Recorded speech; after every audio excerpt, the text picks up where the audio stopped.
It was the summer of 2018 in Oak Park, that leafy Chicago suburb where the ghosts of Frank Lloyd Wright's architecture whispered secrets of a bygone American dream. I'd just turned 25, fresh out of Northwestern's law program with a JD that felt more like a shield than a degree. My parents had passed when I was 18.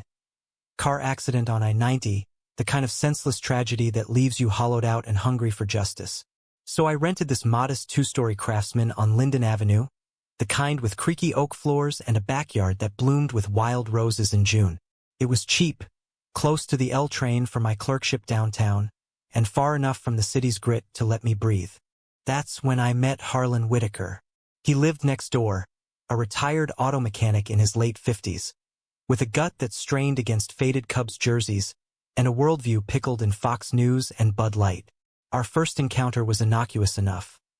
I'd been unloading boxes, sweat soaking my tank top under the relentless July sun, when he ambled over the fence with a six-pack dangling from one meaty fist. "New blood in the neighborhood, huh?" he'd said, eyeing me up and down like I was a stray dog that might bite. I was used to it, the double takes, the lingering stares. Being black and gay in the Midwest wasn't a secret I broadcast, but it wasn't hidden either. My locks were tied back neatly, my smile polite but guarded. "Cameron Ellis?" I introduced myself, shaking his calloused hand. "Just starting out." He grunted, cracking a beer and handing it over uninvited. "Ellis, sounds fancy. You one of them affirmative action types? Government handing out houses now." The words landed like a casual jab, but I felt the hook behind them. I took the beer anyway because that's what you do when you're building a life. You swallow the bitter to savor the sweet. "Nah, just hard work and student loans," I replied, forcing a chuckle. He laughed too, a bark that echoed too loud, and that was that, or so I thought. Chase entered the picture 2 months later, like a plot twist in a John Grisham novel I couldn't put down. He was a photojournalist for the Tribune, 31 and built like he spent weekends hiking the Appalachians. Lean muscle under flannel shirts, hazel eyes that crinkled when he grinned, and a mop of chestnut hair that begged to be tousled. We'd matched on a whim through a mutual friend at a Pride after-party in Boys Town, the kind where rainbow flags fluttered from every lamppost, and the air hummed with bass from hidden speakers. "Your trouble," he'd said that night, leaning against the bar with a whiskey neat, his gaze locking onto mine like he'd found something precious in the chaos. "The good kind," I shot back, and by dawn, we were tangled in his sheets on the north side, whispering futures over cold coffee. He moved in with me by October, his camera gear cluttering the living room like artifacts from a war zone he'd documented in Syria the year before. Harlan noticed, of course. The barbecue stopped cold after that first awkward cookout where Chase slung an arm around my waist, casual as breathing, and Harlan's face turned the color of overripe tomatoes. "Didn't peg you for that," he'd muttered one afternoon while raking leaves, his eyes darting to where Chase was framing a shot of me studying on the porch. I kept my voice even, the way I'd learned in moot court. "Love's love, Mr. Harlan. Doesn't come with a rulebook." He spat into the grass, muttering something about the neighborhood going to hell. But he didn't push it. Not then. Law school had been my crucible. Nights blurred into days, fueled by black coffee and the fire in my gut to honor my folks. I'd clerk for Judge Ramirez in the Northern District, handling federal cases that peeled back the layers of America's underbelly. Civil rights violations, hate crimes, the quiet erosions of justice that never made headlines. Chase was my anchor, the one who dragged me to Wrigley Field for doubleheaders when my eyes burned from legalese, or surprised me with takeout from Lou Malnati's on the nights I forgot to eat. "You're gonna change the world, Cam," he'd say, his fingers tracing the scar on my collarbone from a childhood bike crash. "And I'll be right there, snapping the proof." But Harlan's barbs grew sharper with the seasons. A Confederate flag sticker on his truck one election cycle. Graffiti on my mailbox. Slurs scrawled in Sharpie that I scrubbed off before Chase saw. Whispers at block parties about property values and family men. I documented it all in a journal, not out of paranoia, but preparation. One day, I told Chase over a shared joint on the roof, the city skyline a jagged promise in the distance. "I'll have the gavel. and he'll learn what real power looks like. By spring 2020, the world cracked open with George Floyd's murder, and Oak Park simmered like a pot left too long on the boil. Protests marched down Harlem Avenue, fists raised against centuries of chokeholds. Harlan's yard sprouted signs, "All lives matter," blue lines backing the boys in blue. One night, as sirens wailed in the distance, he cornered me at the fence. "This you're doing? Stirring up the pot." His breath reeked of whiskey, eyes bloodshot. Chase was inside, editing photos from the marches, oblivious. I held my ground, rain starting to mist the air. "It's everyone's doing, Harlan. Or no one's. Depends on how you look at it." He leaned in, voice a hiss. "You people always play the victim. Talking what's mine. Jobs, homes, now my damn piece." The fence post creaked under his grip. I could smell the rage on him, thick as smoke. "Step back," I said quietly, my pulse steady from years of de-escalation training. He did, eventually stumbling away with a curse. Chase found me later, wrapped me in a blanket on the couch. "He'll get what's coming," he murmured into my hair. I believed him, but not in the way that mattered. That fall, I passed the bar on my second try, nerves of steel masking the terror of failure. My swearing in was a blur of robes and oaths in a cavernous courtroom downtown, the weight of the pin on my lapel like a talisman. Judge Ramirez pulled strings. By January 2021, I was appointed to the Cook County Circuit Court, the youngest at 28, handling juvenile and family cases. The local paper ran a puff piece, "Rising Star. Cameron Ellis brings fresh eyes to bench." Harlan must have seen it. His glares from across the lawn turned to sullen silence. But silence in a man like that? It was just the calm before the storm. Chase and I celebrated with a weekend in Door County, Wisconsin. Cheesy curds and cherry pie under starlit skies. "To us," he toasted with a local Riesling, his hand warm over mine. "To the life we're building, brick by stubborn brick." I kissed him then, slow and sure, tasting the future on his lips. Little did I know, back home, the bricks were starting to crumble. Started small, a slashed tire after a late shift, then eggs on the porch, yolks running like blood in the dawn light. Chase wanted to call the cops, but I hesitated. Irony too thick to swallow. "He's unraveling," I said, piecing together the puzzle in my mind. Harlan's wife had left him years ago, his son estranged in Milwaukee, a string of DUIs piling up like unpaid bills. Hate was his harbor, the only safe shore he knew. We installed cameras, beefed up the Ring app, but the incidents felt like pinpricks, testing my resolve. By 2023, my caseload was a gauntlet. Kids lost to foster mills, families torn by addiction, echoes of my own fractured past. Chase's career exploded too. His Syria series won a Pulitzer, landing him gigs with NPR and Vanity Fair. We talked marriage in stolen moments, rings glinting in our dreams but not yet on our fingers. "When the time's right," he'd say, and I trusted the rhythm of us. Then came the night that hooked everything, the bat, the rain, the headlights. I'd pulled into the driveway after a grueling hearing on a custody battle that left me wrung out, the Audi's engine ticking cool in the garage. Chase was at a shoot in Evanston, due back soon. I heard the crash before I saw it. Metal crumpling, glass exploding like brittle bones. Stepping out, phone in hand, I froze. Harlan, wild-eyed and soaked, brought the bat down again, sparks flying from the taillight. "Get out! Take your filth and go!" he roared, spittle flecking his beard.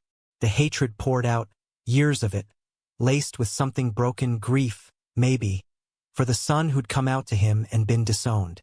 I didn't shout, didn't run. I stood there, rain blurring my vision, and said the words I'd rehearsed in my head 1,000 times. "Mr. Whitaker, that's destruction of property. An assault if you swing at me."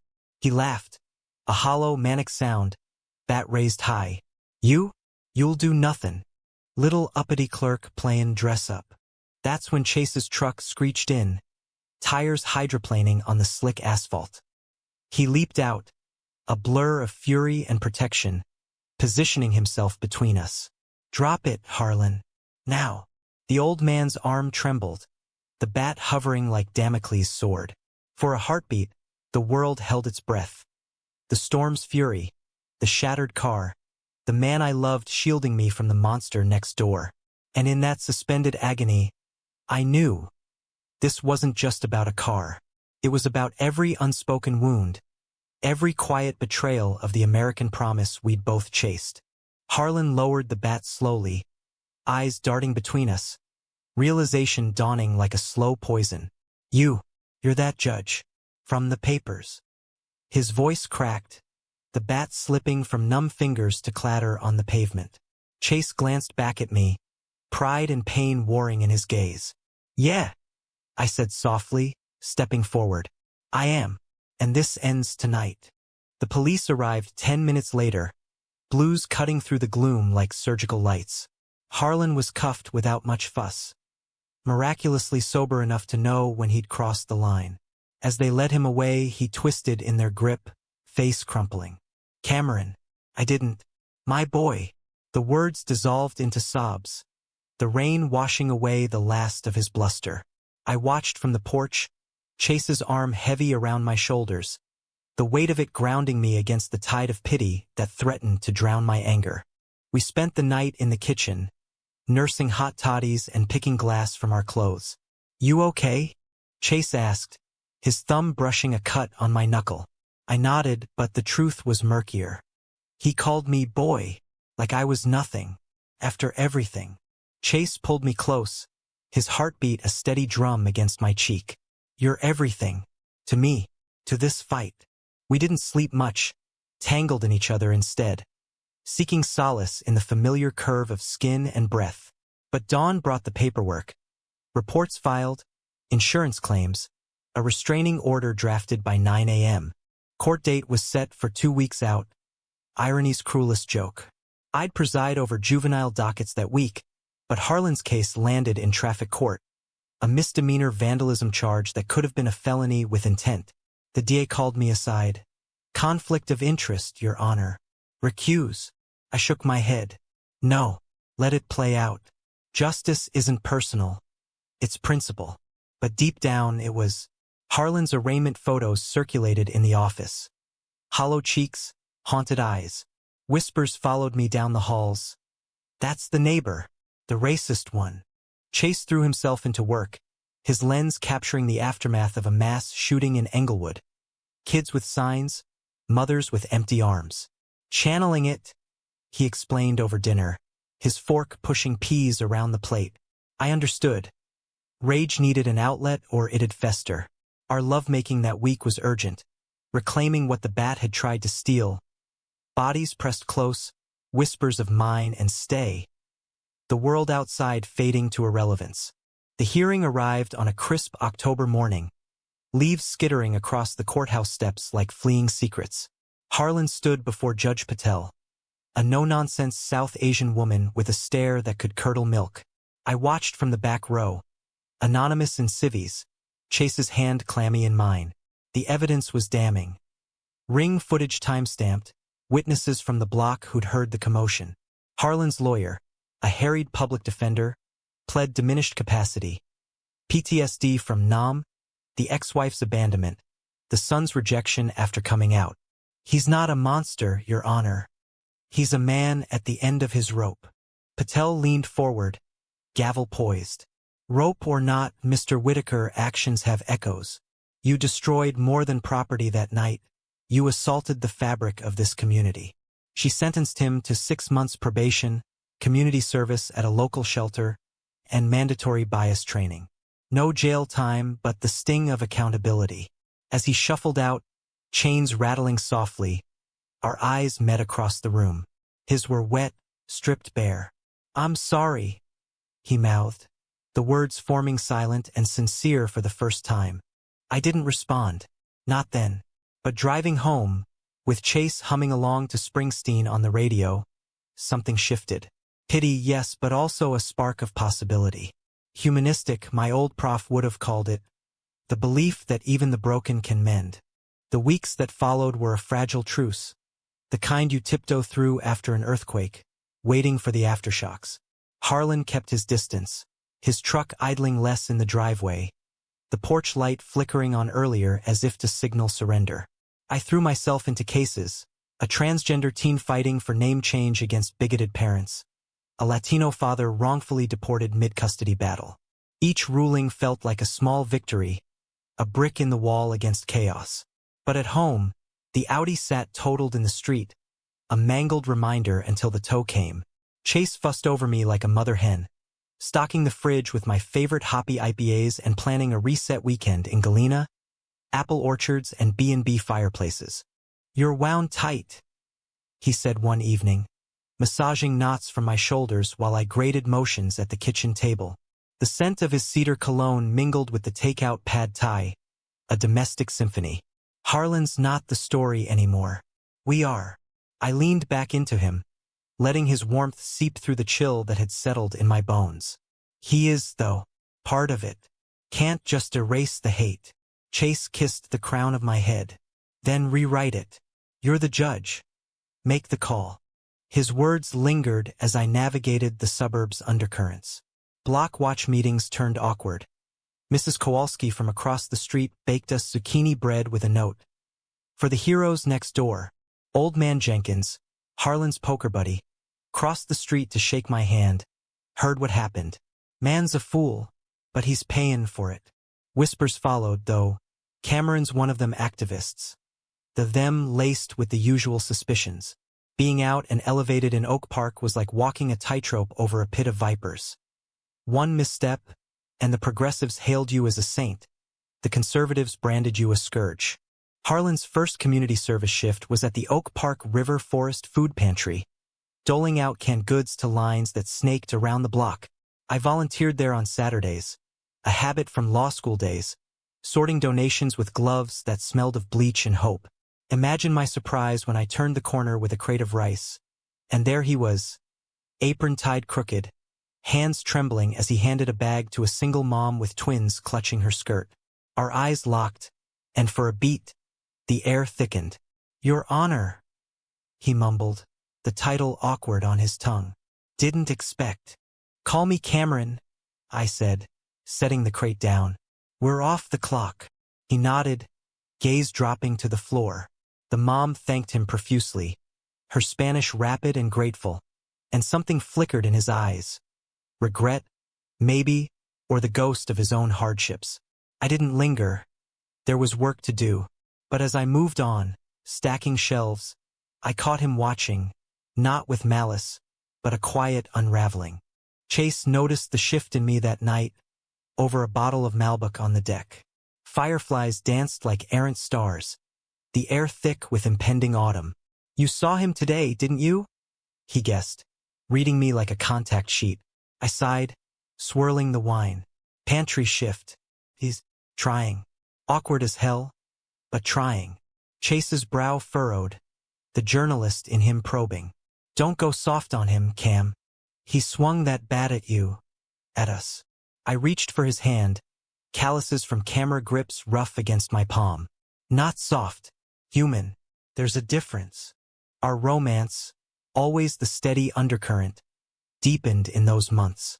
Chase proposed on a whim during a hike in Starved Rock State Park, down on one knee amid rustling maples, a simple platinum band glinting in the leaf-filtered sun. "Marry me, Cameron Ellis. Let's make this official, before the world tries to tear it down again." Tears stung my eyes, joy bubbling up like spring water. "Yes," I whispered, pulling him up into a kiss that tasted of earth and eternity. We kept it quiet at first, savoring the secret, but word leaked through the grapevine. Congrats from the courthouse, a rainbow cake from the pantry volunteers. Harlan heard, of course. A week later, a plain envelope appeared in our mailbox. No stamp. A handwritten note on yellowed legal pad. "Congrats on the engagement. Didn't mean to wreck more than the car." H.W. Inside, a check for $500, paltry against the deductibles but a gesture. I stared at it, pulse quickening. Chase snorted when I showed him. "Bought conscience? Pass." But I cashed it, donating half to the pantry, the other to Lambda Legal. Small justices stacking up. The real conflict brewed in the shadows, though. Harlan's son, Tyler, surfaced like a specter from a bad dream.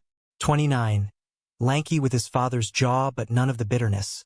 He emailed me out of the blue. Pulled my contact from the court directory. Dad mentioned you.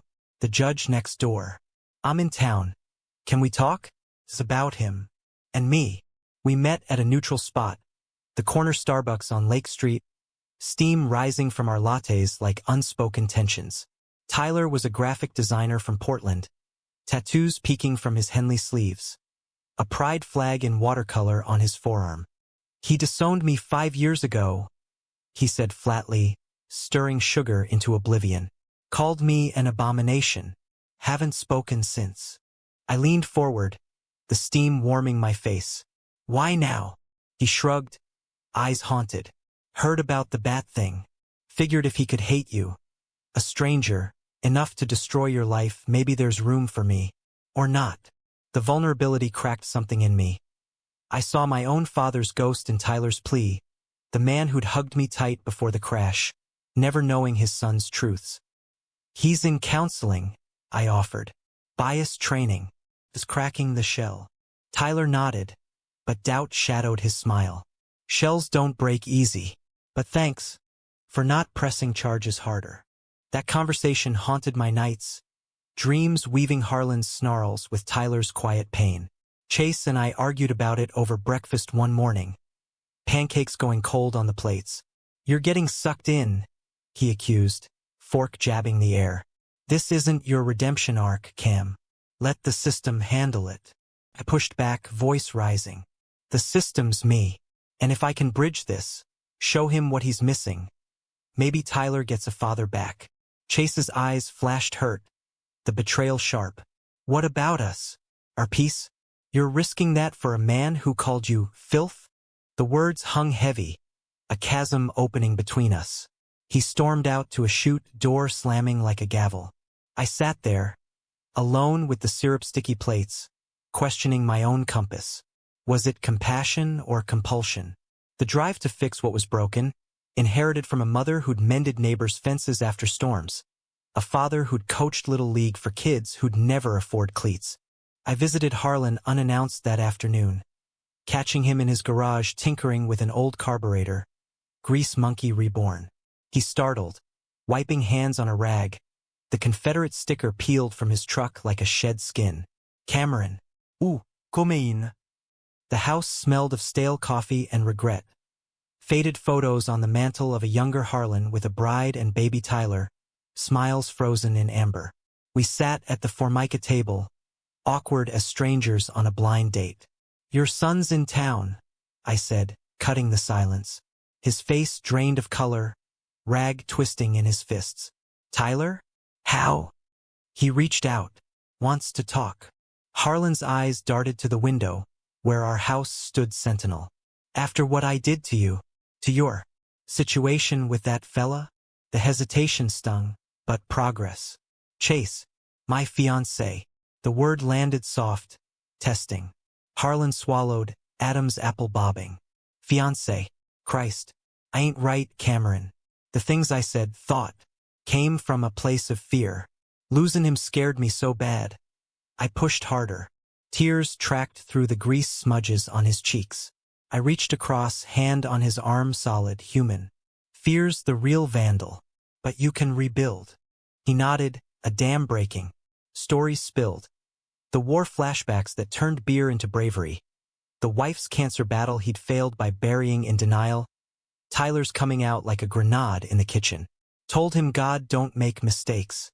But maybe I was the mistake. I listened, the judge in me cataloging, the man in me empathizing. By dusk, we talked 3 hours, raw, unfiltered. Thank you, he whispered as I left, for seeing me.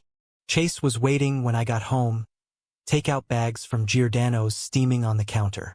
Truce? He asked, vulnerability etching lines around his eyes. I pulled him into a hug, breathing him in. Truce, but this matters. To me. We ate on the floor, pizza slices folding under our fingers, laughter bubbling up as he recounted a botched interview with an alderman. Making love that night was reconciliation. slow, exploratory, reaffirming the us that no bat could dent. Tyler's reconciliation dinner was set for Thanksgiving at our place, neutral ground. I insisted. Harlan arrived early, pie in hand from Jewelosco, sweating through his button-down. Tyler pulled up in a Prius, flannel and jeans, the tattoo a quiet flag. Chase played host, his charm a disarming weapon, passing mashed potatoes and defusing tensions with stories from the road. "Ever been to Aleppo?" he asked Harlan, drawing him out. The old man warmed, tales of carburetors morphing into tentative questions about Tyler's life in Portland. Boyfriends, art shows, the rain that never stopped. It wasn't seamless. Awkward pauses stretched like taffy, Harlan's fork scraping plate too loud when Tyler mentioned his partner, Javier. But eyes met across the table, and when Harlan raised his glass, "To family whatever shape," the room exhaled. Chase squeezed my knee under the cloth, pride radiating. Later, as dishes clattered, Tyler pulled me aside. "You did this. Gave us a shot." I shook my head. "You did. By showing up." Winter blanketed Oak Park in snowdrifts, our wedding plans blooming like crocuses. June ceremony at the Frank Lloyd Wright home, vows under stained glass. Harlan even offered to walk me down the aisle, a gruff, "If you'll have an old fool." I laughed, tears pricking. "Deal." Chase grumbled good-naturedly. "As long as he doesn't bring the bat." But betrayal lurks in the quiet seasons, waiting for the thaw. It came in February, an anonymous tip to the Sun-Times. Judge's racist neighbor ties? Conflict in the court? The article dropped like a bomb, grainy photo of Harlan's old truck sticker. Quotes from neighbors about the bat incident. Speculation on my impartiality. Is justice blind, or just biased? The headline sneered. My chambers erupted. Colleagues side-eyeing. The chief judge summoning me for a closed-door chat. "This looks bad, Ellis. Recuse from hate crime dockets." I refused, spine steel. My record stands. One man's mistake doesn't define the bench. But doubt gnawed. Had I been naive, extending olive branches to a viper? Chase fielded calls from reporters, his voice a shield. "Cameron's integrity is ironclad. Back off." Harlan cornered me in the driveway that night, snow crunching under boots. "This my fault?" The story. Guilt etched his face, deeper than crow's feet. I told a buddy at the bar. Not thinking. Rage flared, hot and righteous. "You didn't think." Again. "This isn't just words. It's my career, Harlan. Our life." He deflated, mumbling apologies. But the damage bloomed. Tyler called the next day. "Dad's spiraling. Blames himself." Part of me pitted, but the larger part seethed betrayal's bitter aftertaste. The cost of forgiveness. The climax crested in March, a hearing on a high-profile case. A white cop accused of excessive force against a black teen in Cicero. Protests brewed outside the courthouse, chants echoing off marble pillars. Inside, the air crackled, witnesses crumbling under cross, the DA painting a portrait of systemic rot. I presided, gavel steady, but midway through, a bailiff slipped me a note. Anonymous threat. Evacuate. My heart slammed. Visions of the bat, the slashed tires. Security whisked me to a holding room, chase en route, frantic texts lighting my phone. It was Harlan, not the threat, but the source. He'd overheard bar talk, tipped off a friend in the department to protect me, but it backfired into chaos. When he arrived, bursting through the side door with Chase in tow, his face was ashen. "Cameron, I thought I was hell-pin. Swear it." The room spun, anger, relief, exhaustion crashing like waves. "You don't get to play hero now," I snapped, voice breaking. "You started this fire." He crumpled against the wall, sobs racking his frame. "I know. God, I know. Just don't give up on me. On us, all of us." Chase knelt beside him, hand on shoulder, the journalist bridging gaps with empathy. "We're not giving up, but trust, that's earned, Harlan. Step by step." The threat was a hoax, traced to a disgruntled ex-cop, but the scare lingered. I adjourned court, Reconvened the next day with rulings that made headlines. Officer suspended pending trial, reforms mandated for Cicero PD. Victory, Pyrrhic but potent. That night, Chase and I walked the block under street lamps, snow melting to slush. "You're unbreakable," he murmured, arm linked in mine. I leaned into him. "Only because of you." Spring unfurled, tentative and green. Harlan completed his service. Tyler visited monthly, bridges mending with calls and cards. Our wedding invitations went out, simple linen stock, embossed with locust leaves. "Join us in celebrating love's quiet revolutions," the copy read.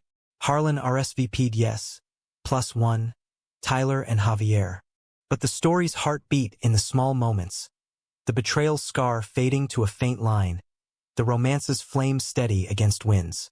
As June approached, I stood in our backyard, roses blooming defiant, and knew justice wasn't a gavel strike. It was this, forgiving the unforgivable, loving through the fractures, building a family from the ruins. June bloomed with the ferocity of a second chance. Lilacs heavy on the air as Oak Park streets filled with wedding bustle. Our ceremony at the Wright home was intimate. 50 souls in folding chairs under the skylights. The architecture's geometry framing our vows like a sacred blueprint. I wore a tailored navy suit, locks crowned with a subtle Kent cloth clip from my mother's old sewing box.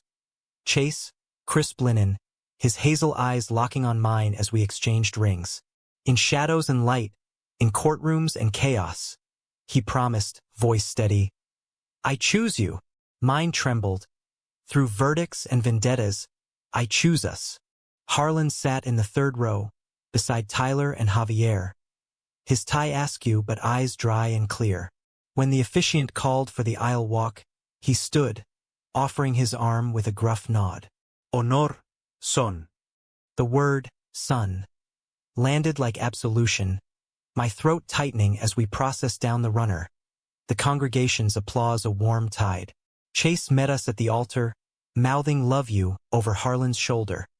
The moment a tapestry of redemption woven from frayed threads. The reception spilled into the garden, fairy lights twinkling against the dusk, jazz from a local quartet mingling with laughter. Tyler cornered me by the punch bowl, Javier's hand in his. "Dad's different. Thanks to you." I clinked glasses. "To stubborn hearts." Harlan danced. Awkward two-step with Mrs. Kowalski, but when a slow number swelled, he tapped Chase on the shoulder. "Mind." Chase glanced at me, grinning, and surrendered the floor. Watching them, the grizzled mechanic and the Pulitzer winner swaying to Coltrane, felt like witnessing alchemy. That night, in the honeymoon suite at the Langham downtown, Chase and I collapsed into silk sheets, the city's hum a lullaby beyond the windows. "Mrs. Ellis Morrow," he teased, tracing patterns on my chest. "Or Mr. Morrow Ellis." We never settled. I laughed, pulling him closer. "Whatever it is, it's ours." Lovemaking was celebration, gentle, profound, bodies mapping the years like cartographers. No rush, just the sacred rhythm of two lives intertwined. Back home, the idol shattered subtly. My caseload swelled. A class action suit against a predatory lender targeting immigrant communities. Depositions dragging into July's swelter. Chase jetted to D.C. for a series on congressional gridlock, his absences stretching like rubber bands. Harlan stepped up unexpectedly, mowing our lawn while we were out, leaving heirloom tomatoes from his plot on the stoop. "Old habits," he grunted when confronted, but the gesture warmed the cracks. Tyler's visits solidified, weekends filled with board games and barbecues. One Sunday, as smoke curled from the grill, he confessed over beers. Dad apologized, full on his knees, said he was wrong about everything, me, you, the world. Harlan, flipping burgers nearby, overheard and flushed. "Water under the bridge, Ty. Just don't make my mistakes." The vulnerability hung, a bridge extended. Javier, ever the peacemaker, raised his bottle. To bridges. But conflict simmered beneath, betrayal's embers flaring in unexpected quarters. August brought a bombshell. An internal affairs probe into my rulings, sparked by that Sun-Times piece. Anonymous complaints alleged favoritism. Soft on perps, hard on the badge. Traced to a faction of retired cops Harlan had once run with. They're gunning for you, Judge Ramirez warned over coffee at and Sather's. Cinnamon rolls forgotten. The bat story gave M ammo. I felt the noose tighten, nights sleepless with hypotheticals. Chase returned from D.C., jet-lagged but fierce, poring over my notes like evidence. This is retaliation. We fight it. Harlan, mortified, offered names. Old buddies who'd soured on him post-sentencing. I'll testify, whatever it takes. His redemption arc bent toward me now, a boomerang of accountability. The probe's climax unfolded in a marathon hearing at the Judicial Conduct Board, fluorescent lights buzzing like angry hornets. I faced a panel of stern faces, my testimony a tightrope walk, detailing Harlan's arc, the threats, the wedding as proof of progress. Justice isn't vengeance, I argued, voice echoing off wood panels. It's evolution for the bench, the bar, the broken. Chase watched from the gallery, his presence a talisman.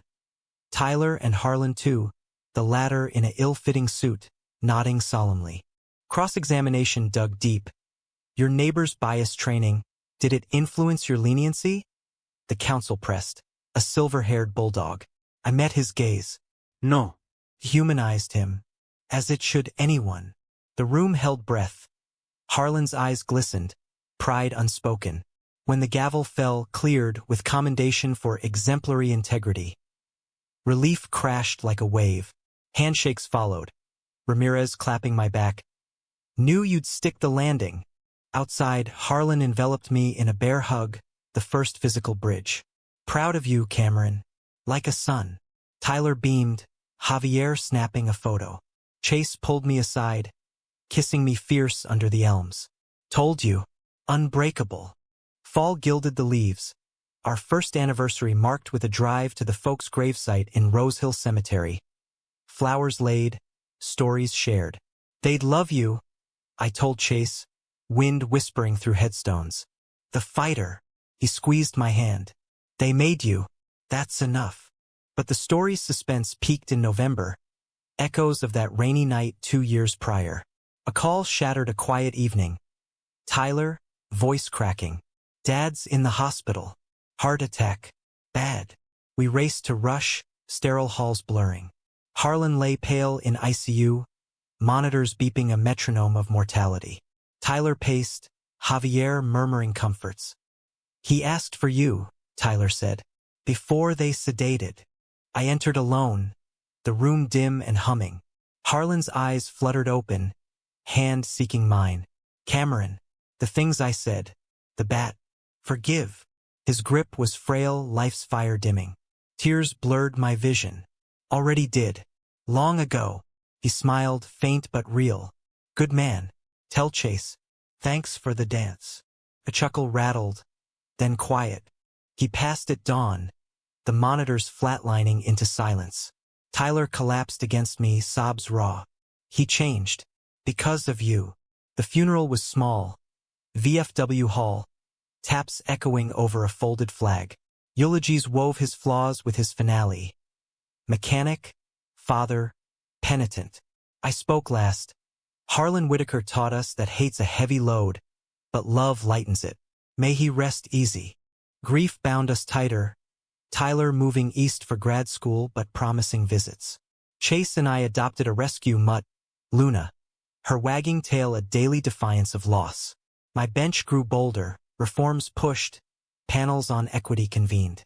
You're a force, the Tribune profiled, Chase's photos capturing the quiet steel.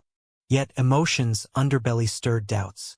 One blizzard night, snow sealing us in, Chase confessed over cocoa. Watching you with Harlan scared me, that pull to fix the world. What if it pulls you from me? Vulnerability cracked his armor.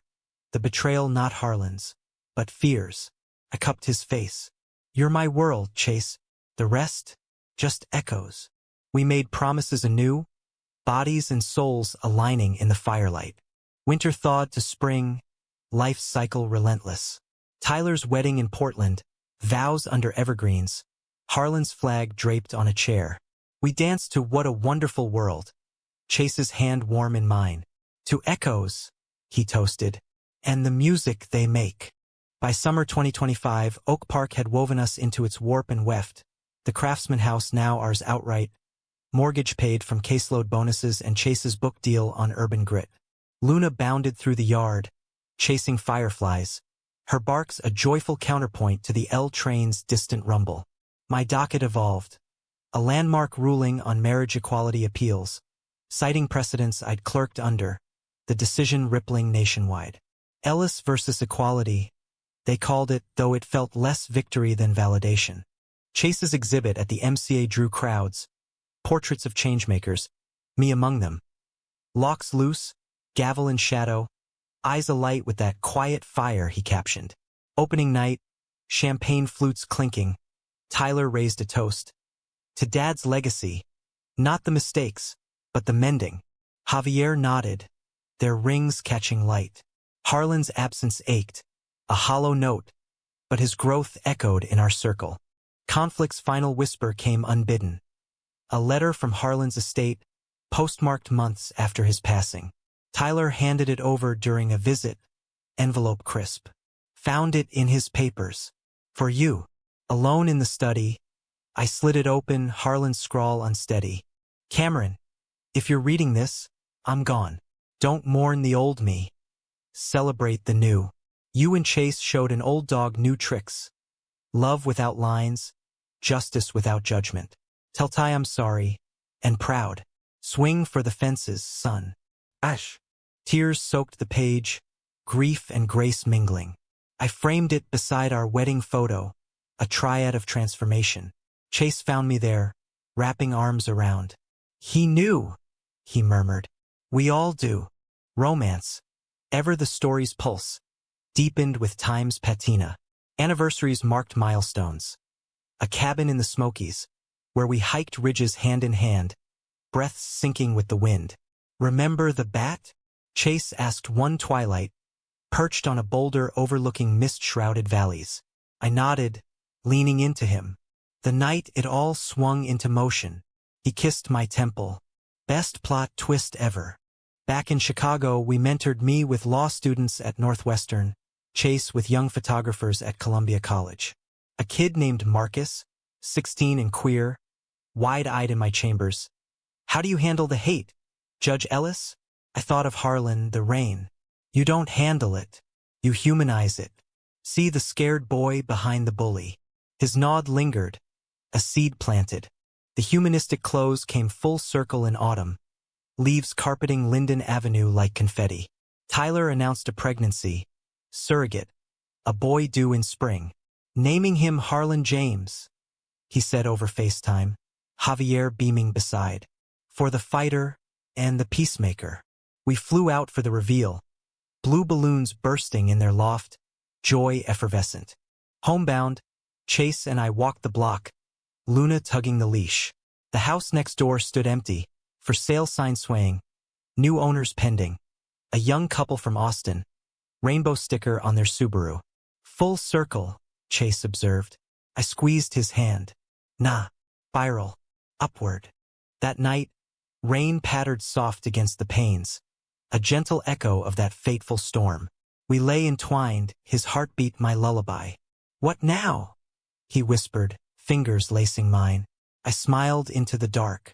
Now, we live the ending, every day.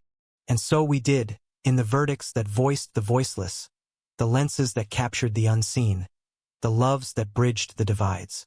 Harlan's bat had shattered a car, but in its shards, we'd glimpsed reflections of a better America. Flawed, fierce, forgiven. Not perfect, but profoundly human. In the end, justice wasn't about the gavel's fall. It was the hand extended after, the heart opened wide. And in Chase's arms, I knew we'd nailed it, hook, line, and forever.